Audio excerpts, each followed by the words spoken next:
हनुमान जी का माता सीता के चरणों में जाना। जानकी जी के वचन सुनकर हनुमान जी धीरे धीरे उसे अशोक वृक्ष से उतरकर उनके सामने खड़े हो गए। उस समय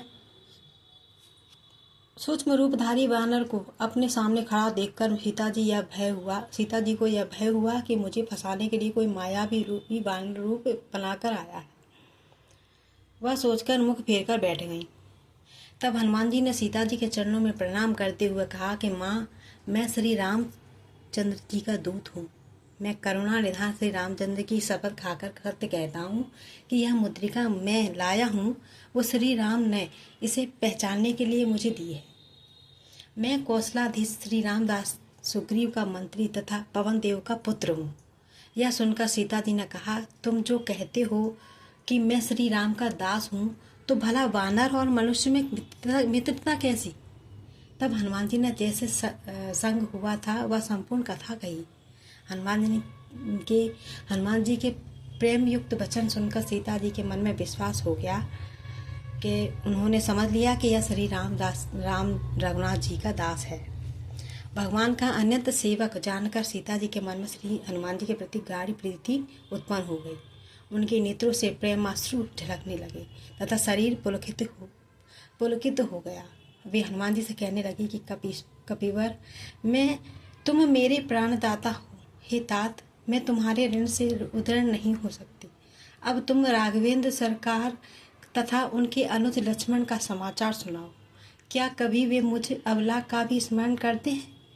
क्या कभी उनके कोमल शरीर को देखकर मेरी आंखें भी तृप्त हो सकेंगी? ऐसा कहते कहते उनके नेत्र भर गए, आवाज भरिया गई। किसी तरह से अपने आप को संभाल कर उन्होंने कहा कि हनुमान, मुझे दुख है कि सर्वसमर्थ होने पर भी मेरे प्राणनाथ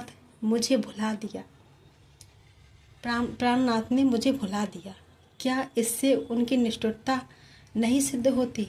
सीता जी को विरह से परम व्याकुल देखकर हनुमान जी ने कहा कि माता, कृपा के धाम श्री रघुनाथ जी अपने अनुज लक्ष्मण सहित सकुशल है, परंतु आपके वियोग के दुख से सदैव ही दुखी रहते हैं। प्रभु श्री राम के हृदय में आपके प्रति आपसे दूना प्रेम है। ऐसा कहते कहते हनुमान जी का कंठ गदगद हो गया और आंखों से प्रेमास्त्र झलकने लगे। फिर धैर्य धारण कर कहने लगे कि माँ, भगवान श्री राम ने चंद ने कहा है कि मन का दुख कह डालने से कुछ घट जाता है, पर कहूँ किससे? यह दुख कोई जानता ही नहीं। हे प्रिय, हम दोनों के प्रेम का रहस्य केवल मेरा मन ही जानता है। वह भी इस समय मुझे छोड़कर तुम्हारे ही पास रहता है। बस मेरे प्रेम का रहस्य इतने में ही समझ लो। इतना सुनते ही श्री जानकी जी प्रभु के प्रेम में ऐसी मग्न हो गई कि उन्हें अपने शरीर की सुधि भी नहीं रही। श्री हनुमान जी पुनः कहा, माता, हृदय में धैर्य धारण करो।